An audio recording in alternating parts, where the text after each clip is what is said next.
conocimiento de los tipos que tiene, de la apertura de las cuerdas vocales, la boca, el cuello, si es ancho, si es gordo, si tiene barba, si no. Entonces vamos a hacer ahorita solamente lo que es el ejercicio para hacer las intubaciones, conocer lo que tenemos al alcance. Por ejemplo, en qué casos son los que están recomendados las intubaciones. Quemadura de vías aéreas. Quemadura de vías aéreas, bien, ¿qué más? Neumotórax, tórax a tensión. ¿Qué más? Intoxicaciones, shock hipovolémico, anafiláctico. Bien, ¿qué más? Ahorita en lo que acaban de mencionar hay unos que son unos problemas. Por ejemplo, si es una anafilaxia, cuando hay una anafilaxia severa, tenemos una obstrucción de vía respiratoria. ¿Qué tendríamos que hacer? Primero, dos cosas, pero por urgencia. Acuérdense que nosotros manejamos emergencias, no es en el manejo clínico o en el manejo hospitalario. En el manejo hospitalario puedes darte el gusto de traer a 1000 gentes para que te ayude cada quien a hacer o solventar el problema. En las emergencias vamos 2 y relativamente es 1. ¿Por qué? Porque solamente es el paramédico el que se va a hacer cargo. No todos tienen la oportunidad de llevar paramédicos en ambos elementos, o sea que sea operador paramédico. Entonces, primero tendríamos que tratar la anafilaxis o saber hacer crico. Aquí sería conocer, por ejemplo, si fuera para una anafilaxia, ¿qué medicamento traemos que nos puede ayudar a solventar una anafilaxia? ¿más rápido? ¿Qué respuesta tiene la dexametasona y cuál es la dosis? Y el tiempo de respuesta. ¿Qué es más rápido? Efecto. Pero sí, o sea, el efecto farmacológico, ¿qué es más rápido? ¿Cuál va a ser más rápido? ¿La dexametasona, la hidrocortisona o la vapena?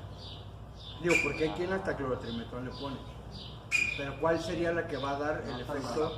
Se murió por las complicaciones. Pero en realidad se murió porque no supimos cuál era el manejo. Lo conocemos a medias. Yo me acuerdo todavía que decían, el que intuba, wow, era un super paramédico porque intubó. Pero ¿cuáles son los riesgos y las complicaciones de la intubación? Mitos y realidades que se tienen. Ahorita mencionaron de los medicamentos y dijeron las causas para intubar, anafilaxia fue una de ellas. La otra, en quemaduras. Bien. El factor principal, el paro cardiorrespiratorio. Perfecto. ¿Qué medicamento traen para utilizarlo para hacer la sedación? De opción, el nada, principal era el midazolam. Bien, ¿qué dosis tienen de midazolam? ¿Cuánto traen de ibupre? No traemos. Pues estoy preguntando, ¿cuál traen? Eran 5 mililitros. Se pasaba ¿Cómo no? ¿Cuál traen? Diazepam. Diazepam. ¿Y cuál es la dosis? 0.3 por kilogramo de peso. Y la otra que se recomienda en prehospitalario, el Propofol, que es el más noble y dura solamente de 5 a 8 minutos la sedación. ¿En qué casos, a qué condiciones van a hacer la sedación? Si tú tienes un paciente y lo sedas para poder intubar, ¿qué va a pasar cuando pasa el efecto de la sedación? Va a ponerse combativo. ¿Sí? Va a ponerse combativo y desde ahí ya nosotros estamos diciendo que el paciente se deprima porque va a aumentar su frecuencia cardíaca, va a aumentar su presión arterial, etc. Entonces, de lo que tenemos nosotros en la actualidad no es solamente lo que carguemos, sino el cómo lo voy a utilizar, en qué casos debo de utilizar uno y otro. Por eso les decía desde el principio, para el manejo de la intubación necesitamos saber muchas cosas antes de siquiera tener el equipo. Y entre ellas va morfología, o sea, la forma que tenemos anatómicamente para poder saber cuándo y en qué forma es que lo tengo que hacer. De esto, ¿qué decisión voy a hacer, cuándo voy a poner orofaringia, cuándo voy a poner endotraqueal, cuándo voy a poner supraglóticos, cuándo voy a hacer alguna otra maniobra maniobra o manejo invasivo, que ya sería realizar la crico, ¿sí? Hay condiciones en pacientes quemados y nosotros que estamos de bomberos en donde una intubación no nos va a funcionar de nada por la dematización y más por el tiempo de evolución que tiene. Acuérdense que el tiempo de deshidratación de la célula es muy corto, por lo tanto, a los 5 minutos de la quemadura va a ser muy difícil que encuentren una vía aérea. Y no vayan a cometer los errores de que, como está cerrada, mi cabeza dice, ok, si aquí no puedo, entonces por la nariz, y meter una sonda nasogástrica. ¿Por qué? Pues porque no te va a servir de absolutamente nada. El paciente dematizado te lo va a matar la dematización. Es lo que va a hacer que tenga la compresión. Por más que tú le hagas, le pongas una crico, le pongas lo que quieras, sigue hinchándose, sigue inflamándose. ¿Traemos para hacerlo? No. Entonces, en realidad, ¿cuánto estoy haciendo yo por el paciente? Una crisis anafiláctica o asmática. Sí, que es otro de los temas con los asmáticos. Pero aquí, la importancia de conocer lo que traemos, cuál es su función y hasta dónde son nuestros alcances. ¿Qué deberíamos de tomar en cuenta? ¿Qué medicamentos tengo? ¿Qué medicamentos necesito? ¿Sí? Sobre eso, ¿cuál es el efecto farmacológico? ¿Cuál es la farmacodinámica de ese medicamento? En pocas palabras, conocer de cabo a rabo su medicamento. Y relativamente es como si tuviéramos un curso de brigadas de emergencia de incendios y me brinco la química de fuego, el uso y manejo de extintores y solamente los hago que saquen una manguera y se mojen como para divertirse. En realidad esto es lo que hacemos. ¿Cuántos de nosotros hemos contemplado todas esas consideraciones antes siquiera de intentar colocar una cánula orofaríngea? ¿Cuál es el riesgo que tú puedes generar al colocar una cánula orofaríngea? ¿Cuál es el riesgo que puedes correr al utilizar una mascarilla laríngea? ¿Cuánto tiene de vida, mejor dicho, cuánto tiene de máximo tiempo para dejar colocada una mascarilla laríngea? 2 hasta 8 horas. no mayor a 8 horas. ¿Sí? O sea, no sé intubar, lo tengo que hacer antes de que le pase cualquier cosa. Vámonos. Décimo. ¿Sí? Entonces, ¿Qué sucede? Uno de los mitos de la intubación era, antes de realizar una intubación, hay que hiperventilar al paciente. No. ¿Por qué? Porque se supone que si yo hago el intento, ¿cuánto puedo tardarme en el intento para no generar bradicardia en el paciente? No, entre 8 y 15 segundos. Máximo 30 segundos. Máximo. Para no Sí. Y tú lo sacas y tienes que ventilarlo por 6 minutos. Y ventilarlo no se refiere a que le estés dando con el ambu. Puedes colocarlo, pero conecta al oxígeno para que se esté ventilando con la vía aérea abierta, que es otra de las cosas que siempre perdemos, la apertura de la vía aérea. Y casi todos llegamos y vámonos con hiperextensión. ¿Sí? Cuando hay otras formas o maniobras para poderlo hacer. ¿Sí? Bien. Si yo voy a correr el riesgo de generar ese efecto reflejo nauseoso, ¿qué voy a ocasionar en el paciente? Una, que tenga bradicardia. 2, el riesgo del reflejo nauseoso y que pueda sacar contenido gástrico. Por lo tanto, parte de mi equipo, ¿qué debería de tener? Aspirador. Un aspirador. ¿Traen aspirador? Bien, ¿qué efecto tiene? ¿Cuánto te va a durar? ¿Cuánto vas a tardar? Tenemos que contemplar todo esto que les estoy diciendo. ¿Por qué? Tiene mucho que ver, incluso hasta si en la misma intubación tiene barba el paciente. ¿Por qué no hace un sello? ¿Cuál es la técnica que conocen para el sellado? ¿sí? E y C. ¿Cierto? Bien. Entonces, ya teniendo yo todas las consideraciones, antes de realizar, ¿qué es lo que tengo que hacer? Cerciorarme, número 1, signos vitales. ¿Sí? Número 1. Número 2, que no esté obstruida. Por lo tanto, en mi equipo debería de tener, ¿qué? Pinzas de cocker. ¿Para qué? Para poder hacer extracciones en caso de. Después, Acceso a vía aérea. acceso a la apertura de la vía aérea privada. Esto es lo que ustedes en la ambulancia, como profesionales de la salud, traen. ¿Cuál vas a utilizar? ¿Cuál o cómo decides qué es lo que le voy a poner? Si una nasogástrica, una orofaringia, una mascarilla o un tubo endotraqueal. La severidad o la causa, ¿no? ¿Perdón? Por la severidad o la causa del traumatismo o la razón de por qué se necesita. Bien, pero bueno, ¿cómo vas a elegir la cánula nasofaringia? Voy a elegir una y otra para saber cuál es la adecuada para el paciente. Dependiendo cuál sea la lesión y la accesibilidad a Ahorita olvídate de las lesiones. la anatomía. La cavidad, La cavidad, ¿no? ¿Cuál vas a elegir? ¿Cómo lo vas a elegir? ¿Cómo? Es del lóbulo de la oreja a la comisura labial, la orofaringia. Mire, la orofaringia, pero estábamos hablando de la naso. La naso no recuerdo yo, la verdad. Nasofaringia es el meñique del paciente. ¿Para qué? Porque esa es la cavidad que tiene. Pero, Tú metes a tu nariz, Por eso. sí cabe. Del Por eso del es paciente, del no paciente del tuya, güey.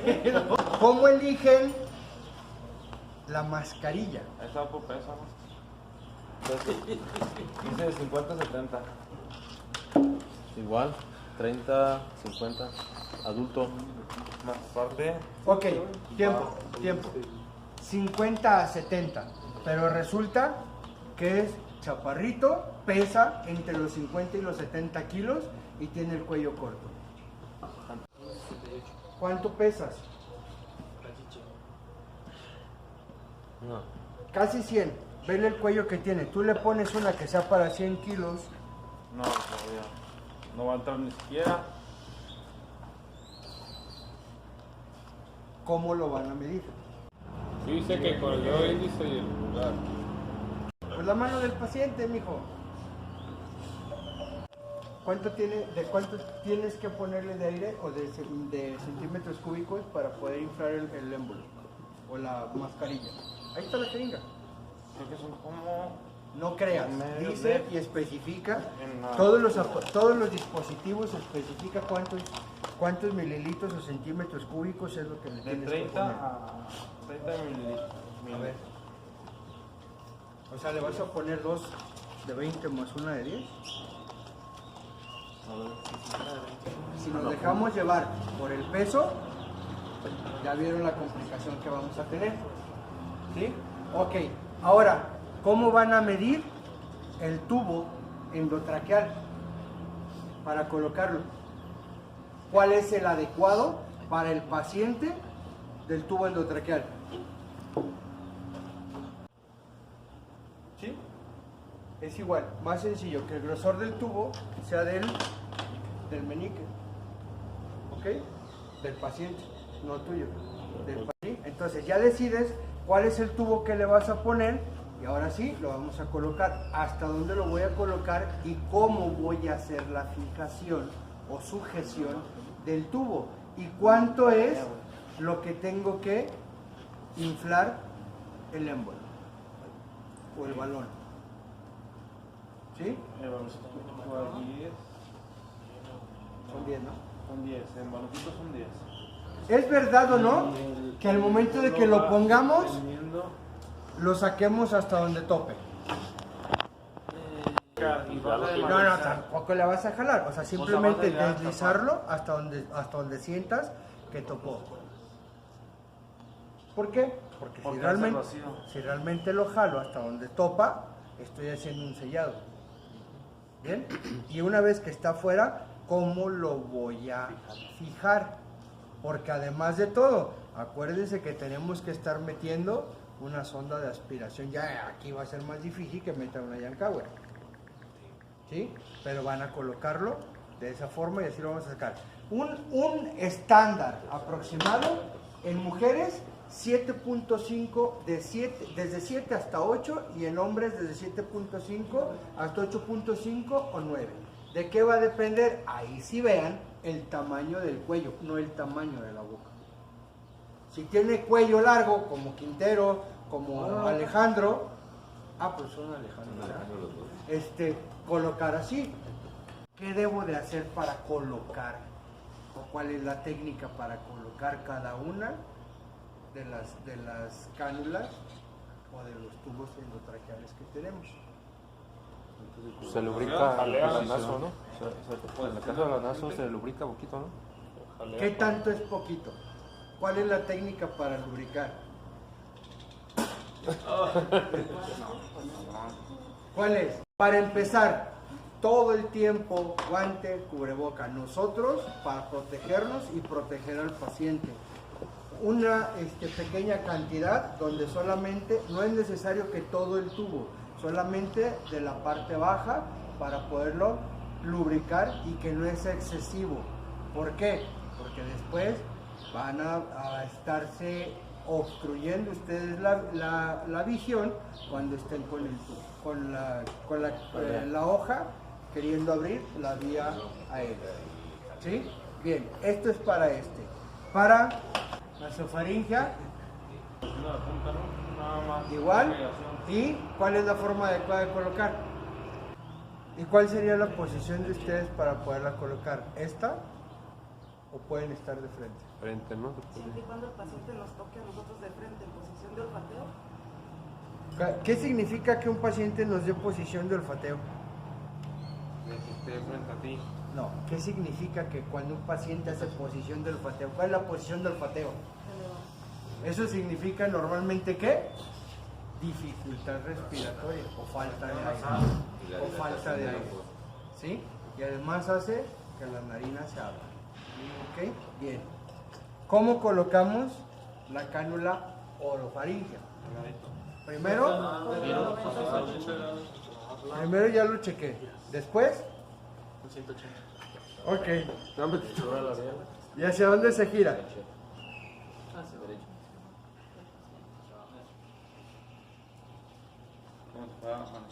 ¿Sí?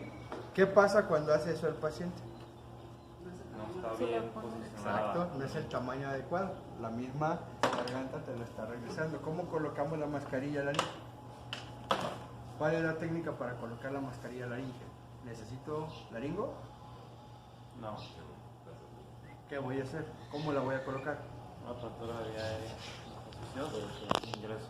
¿Ok? ¿No puedes hacerle hiperextensión a tu paciente? Tracción mandibular. ¿Sabes? ¿Sí? ¿Queda claro hasta aquí? Bien. La colocación del tubo quedamos. Elegimos cuál es el que le vamos a poner. ¿Cuál es la posición adecuada? Tengan mucho cuidado en las técnicas para hacer la apertura con laringo, porque parece que estamos sometiendo al rata, porque estamos haciendo, y muchas veces, vuelvo a repetir, tiene un sensor. En un paciente le truenas, que ojalá fueran los puros dientes, porque donde le dañes además la mandíbula o la cuerda, te pasaste y no supiste elegir la hoja y le vas a causar una lesión probablemente temporal. ¿Sí? Debe haber permanentes. Sí, o sea, temporal o La permanente. hoja correcta, si es demasiado larga la hora que penetras, daña. Muy bien, en adultos, ¿cómo elegir la hoja que van a utilizar? ¿Sí saben cómo se llama la curva y la recta? Si nosotros decimos curva o recta, tienen un nombre. La curva se llama Miller, Macintosh. ¿Sí? Macintosh. La Macintosh. Ok, ¿cuál vamos a elegir? Véanlas por favor. Pueden acercarse para que vean. Esto es un juego de las hojas que se utilizan en laringo, que normalmente son 3 curvas y 2 rectas. Las rectas se llaman ¿cómo? Miller. Miller. Bien. ¿Cuál utilizamos para un paciente adulto? Depende también de la obesidad, ¿no? También la composición. Ahora, Cuando tenemos nosotros un estándar, y dejar de complicarnos tanto con eso, es un paciente adulto,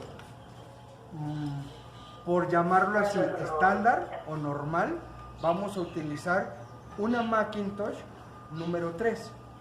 ¿Cuál sería? ¿Estándar? 3. ¿Listo? No le adivinen, por favor. ¿Qué dice? Sáquenlo. Véanlo, ¿dónde viene el número? 3. Ahora elígenlo en las metálicas. ¿Cuál es la diferencia? Bueno, ya ahorita ya casi todos esos foquitos ya son de fibra óptica, ¿sí? Y estos son de asbesto. ¿Cuál es la gran diferencia? Que si yo me paso de lanza, con este, al momento que hago palanca, puedo romper la base, ¿sí? Y va a quedar. Pone que es con la no dominante. Con la dominante es el tubo, ¿no? Bueno, ¿Sería si soy derecho o izquierdo? Porque se supone que lo tienes que poner con tu mano ahí, ¿no? Más al... ¿Sí? ¿Por qué sí? ¿Por qué perjudicas ser derecho o izquierdo? Bueno, por posición de la hoja, por la visibilidad. Bueno, entonces Además, siempre... ¿dónde está el foco? ¿Por dónde va a deslizar? El foco está del lado contrario, ¿sí? Si tú haces esto y no voy a meter cruzado el tubo, entonces tengo que tener Siempre. libre hacia donde lo voy a jalar, ¿sí? Y esta es la posición adecuada una vez que está dentro, pero siempre tratando de colocarla por un costado para que te dé espacio y jalar para poder hacer el levantamiento. Es hacia arriba y no recargado, ¿ya vieron? No recargado hacia los dientes, es jalada hacia arriba y la posición es así, ¿sí? No busquen la posición cómoda de ustedes. Acuérdense que el paciente está inmóvil. ¿Cómo se llama la maniobra para bajar el cricoide? Digo, porque hay unos que sí se manchan. En cuanto ven que van a intubar, le buscan donde te... Ya te lo bajé, güey, ya vas a ver. Esto es para eso. Y en realidad es sujetarlo para sostenerlo y bajar un poco. ¿Por qué? Porque lo vas a levantar con la hoja. ¿Sí? ¿Cómo se llama? Si mi memoria no me falla, se llama Celic. Celic. Sí.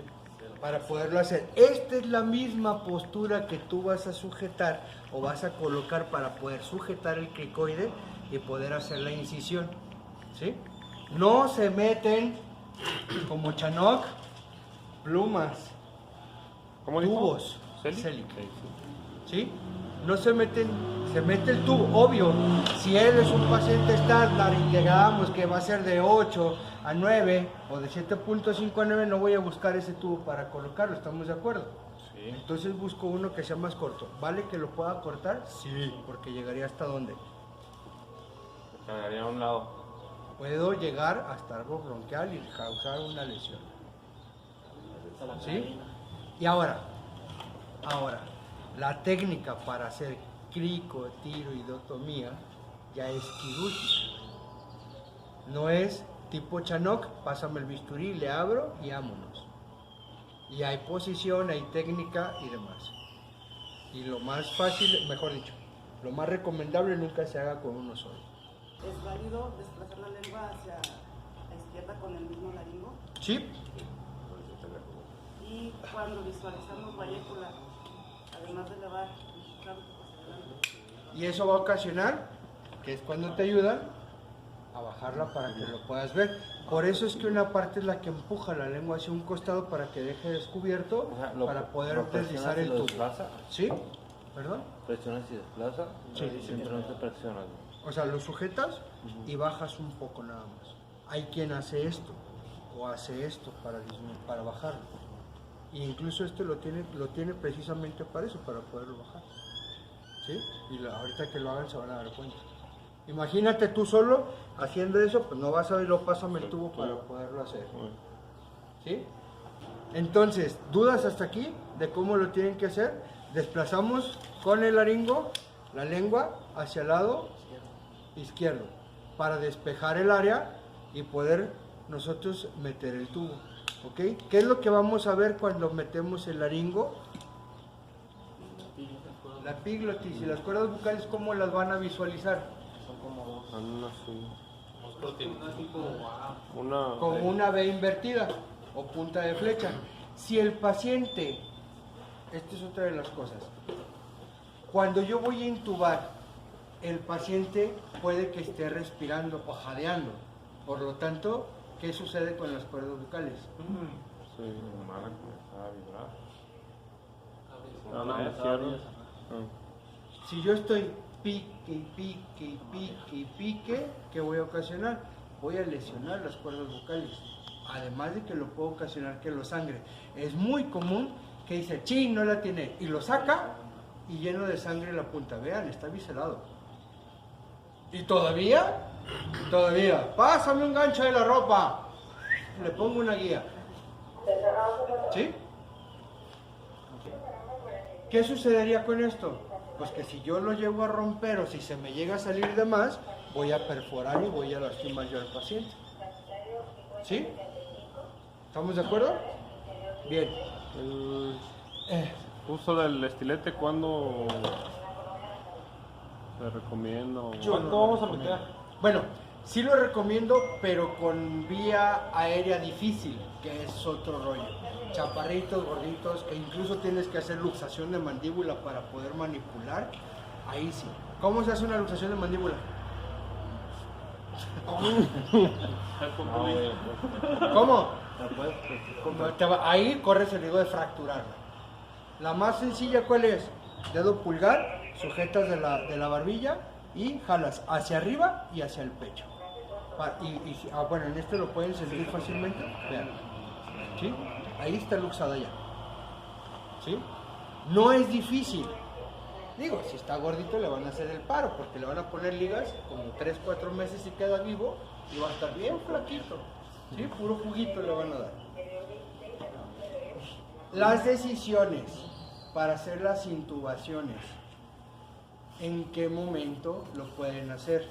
Si el paciente, ustedes están con el paciente, está consciente, está jadeando, pero tiene una alteración de sus signos vitales, ¿es recomendado intubar o no?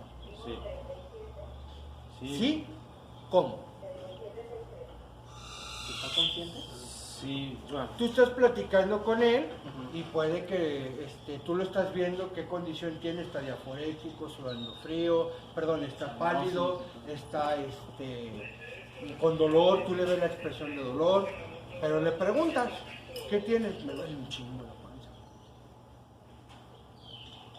Pero antes de que decidas cualquier cosa, ¿cuáles son el primer paso para la clínica de una atención de un paciente? ABC, signos vitales. ¿Qué toman en signos vitales?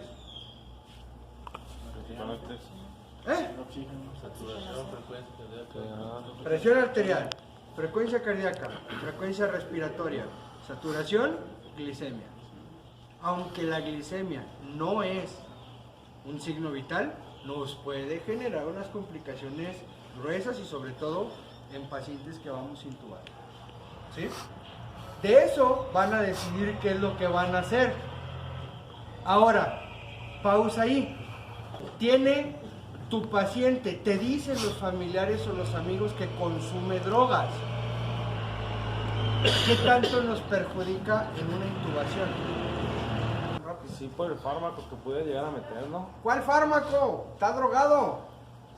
¿Qué nos tiene que preocupar si voy a realizar una intubación si consume o no consume drogas? Hay infección del sistema nervioso central. Eso vale, gracias, vale gorro si tiene, sí, o sea, vale gorro si lo que vas a hacer es intubarlo. O sea, no, ¿qué? Los efectos secundarios de... ¿Cuál? Consumo de cocaína, efecto secundario. Taquicardia. Mandíbula trabada. Trismus. ¿Qué hacemos para relajar el trismus? ¿Qué hacemos para liberar un trismus? ¿Eh? Un relajante. ¿Cuál? El que tengamos a la mano. ¿Cuál? Yes. Pues el diazepam, o sea, además de todo, Seguridad. ¿cuánto tiempo les va a durar sedado su paciente con diazepam? 8 minutos. Bueno, dependiendo de la dosis. No, menos, porque si es adicto ya Sí, ya no. La pregunta sería, La ¿qué dosis. es el diazepam? Una benzodiazepina, ¿no? ¿O es un barbitúrico? No. ¿Qué diferencia hay entre un barbitúrico y una benzodiazepina? Relaja a nivel del sistema nervioso. Es que, perdón, déjenme decirle por qué es importante. ¿Cuál fármaco le voy a poner para que me ayude? O le pongo naloxona o le pongo flumacenil. Generar el antagonista. ¿Y cuál es el que voy a hacer? Tiene trismos, lo voy a relajar. Ya dijimos que con un diazepam. Pero si yo lo saco con 0.3 miligramos por kilogramo de peso, ¿cuánto es? ¿Tu ámpula viene de cuánto? ¿Cuántos miligramos? 10 miligramos. 10 miligramos. ¿Cuánto le vas a poner? Dicen los especialistas en farmacología 0.3 prehospitalaria. por peso. Dosis y respuesta, güey. Pero en pacientes con consumo de estupefacientes, Tiene 2 más. retáctale las 10 miligramos, 3 no te va a hacer efecto.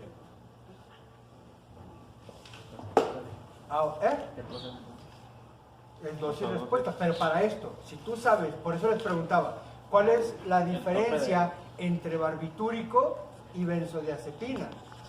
Para que tú puedas colocar o administrar el antagonista adecuado, flumacenil o naloxona. La naloxona es el antagonista de cuál? ¿De los qué? Barbitúricos. El flumacenil es para barbitúricos y la naloxona para opiáceos. ¿Bien? ¿Dudas? ¿Y por qué voy para allá?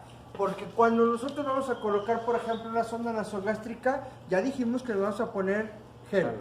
Pero ¿qué le puedo poner al paciente en la narina para poder ayudarle? Lidocaína, el 4%. ¿Para qué? Sí, para tratar de imprimir, tratar de deshacerlo. ¿Vas a ponerlo acá? Ok. ¿Y puede ser epinefrina?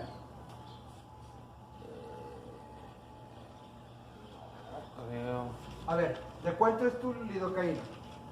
La que traes en tu frasco ámpula de 50 mililitros, ¿de qué es? ¿De cuántos miligramos? ¿Cuánto porcentaje es?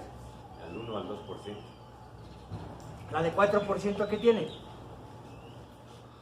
Tiene hasta una etiquetita roja. ¿Tiene epinefrina? Epinefrina. ¿Para qué me va a servir la epinefrina si yo la coloco? Para hacer una vasoconstricción. Y ya lo voy a lubricar para poder colocarlo. ¿Cuánto me voy a esperar después de que le ponga la epinefrina? O la lidocaína al 4%. ¿Cuánto tiempo es el efecto? 3. 2 minutos. ¿Cuánto? 10, 12 segundos. 15 segundos. ¿Simón? Lo ponen y ahora sí, vámonos. Acuérdense, es un proceso. No es chingue su mal que no lo haga primero. ¿Sí? No son carreritas. Todo lo que hacemos de forma rápida, sin haberlo analizado, lleva como consecuencia lesión del paciente. Y es de lo más gacho que además de todo nos quemen, que llegan y viste esos güeyes que trajeron el paciente así y así. No chingue, güey, lo tuve que sacar, la panza la tenían y era puro aire. ¿Y qué sucede si tú lo presionas? Pues va a arrojar. No sé. Va a arrojar contenido gástrico. ¿Y qué pasa si tu tubo ya te arrojó contenido gástrico por el tubo? No Contaminó. Pues ya no sirve, está contaminado, hay que sacarlo. Imagínense qué chido para el paciente de que primero ustedes llegaron con su esfuerzo, le pusieron una mascarilla, después, como se vomitó, lo dejamos vomitarse porque no lo aspiramos. Ahora voy a colocarle un tubo, voy a volver a lesionar o voy a volver a sedar para poderlo colocar. Es válido que después de que ustedes coloquen, antes y después de que coloquen el tubo, hagan aspiración o que coloquen una sonda nasogástrica. Si ya tiene el tubo, ¿cómo puedo hacer la colocación de la sonda nasogástrica?